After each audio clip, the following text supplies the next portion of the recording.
It is happening, Chicago Air and Water.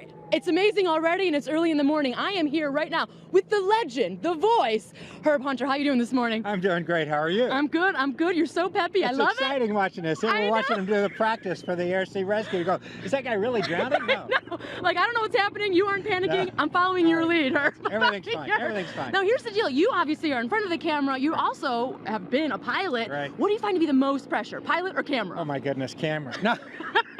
Really, you know, when you're a professional, it's like you at the camera. That's your job. Airplanes, for me, that was what I was trained to do. I flew airplanes for money from the time I was 21 years old, and that was a long time ago. But the camera stuff, I actually get a lot of my energy and excitement from the crowd. Being down here and the kids, and when airplanes are concerned, all of us are kids. True. Adults are kids again, so I get my excitement from the crowd. Yeah, so you really are working the crowd. I mean, you're making eye contact, you're using their energy as well. I do. I try to teach people something they can see. You know, really, they could come out and watch this air show without me here. No, don't even say that.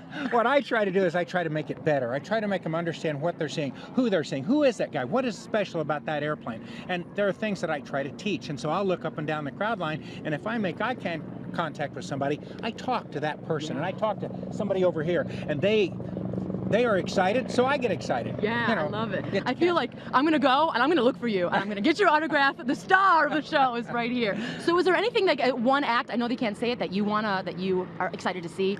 I'm excited to see the Red Arrows because that's their first time here, and we're so privileged in the city of Chicago that they would come here. So I'm excited about that. Excellent. We're celebrating right here with the one and only Chris Chelios, the myth, the man, the legend. How are you feeling about jumping out of this plane? You know what? Like I said, I got here this morning, wasn't thinking. I've been talking to Ned and Trey, and as the time goes on, I get a little nervous and he's shaking a little bit. But I mean, I'm looking at them in their eyes. They speak with conviction, so I feel really confident with them. Gotcha. I love it. I love that you look deep into their eyes. You know, I mean, stare down. A stare down, intimidation. Do I trust them? Yeah. No, you guys are doing this all year long. You're tandem jumping a bunch of people. How many people a year do you tandem jump? So it's around maybe 800. About 800 a year. 800 a year, yeah. Right. So where does this guy fall in line? He's 801. 801! Thank you. So here's the deal. I know that you guys said off camera that you sort of really ease people into it. Some humor. We want some jokes. We want some of those jokes that you do on the plane. Are you ready, Trey? Of course, of course. So people ask me like how I got into my job. You know, I kind of fell into it. Up top, up top, up top.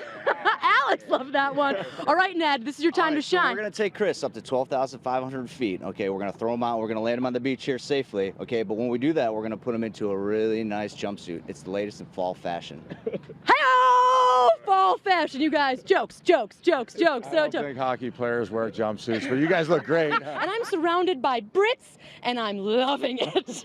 You guys, I'm making it weird and making it very uncomfortable for them right away. Come in, squeeze in so we get this weird Oreo. Oh, hello.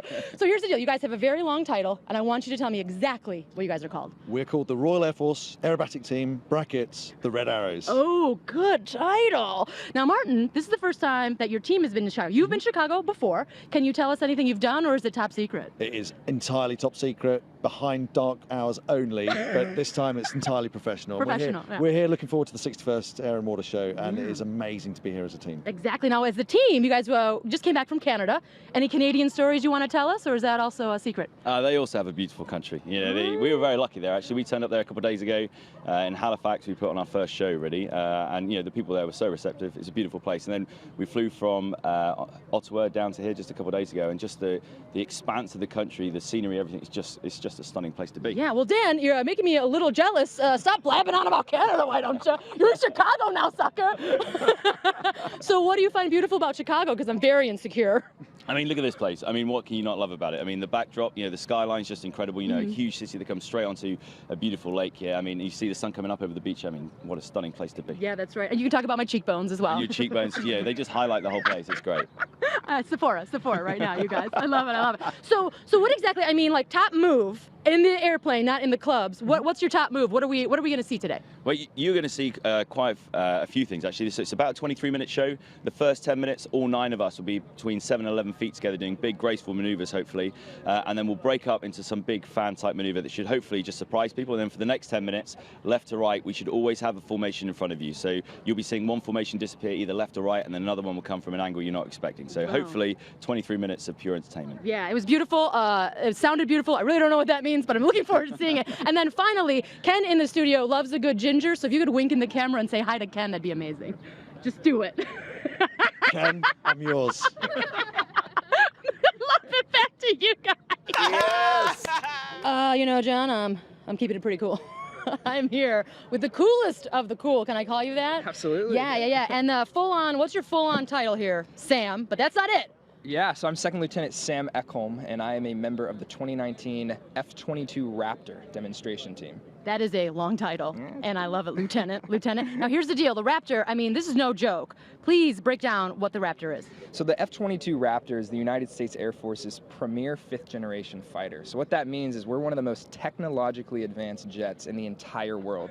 Each jet costs $143 million. It's one of the fastest jets we have in the Air Force, and the things that this plane can do will seriously blow your mind. Oh man, you are selling it Hollywood style right now. Oh my God, do you feel that? Whoa. All right, so here's the deal. Now, who is actually flying it? Now, sadly, you're not flying it. Who's flying this jet? Maybe one day I'll get the opportunity to, but our boss, Major Paul Loco Lopez, one of the best fighter pilots in the world, will be taken to the skies over Chicago throughout the weekend to fly the F-22. Yeah, now Loco is his, what is that called? It's his call sign, yes. His call sign, and you cannot give yourself a call sign. It's like a nickname, someone has to give it to you. Yeah, it's like a tradition in the military, so fighter pilots will get a call sign for things that they did. Maybe good, maybe bad, it just all depends. So, but they say they call him Loco because he's crazy about what he does in the Air Force and just super passionate about flying the Raptor. Yeah, and I feel the passion coming from you as well. Thanks so much for taking the time to chat with us. Yeah, I really appreciate it. Not a problem. Hope everyone can come out to the show and have an awesome time. Yeah, and how are you feeling about that Top Gun sequel?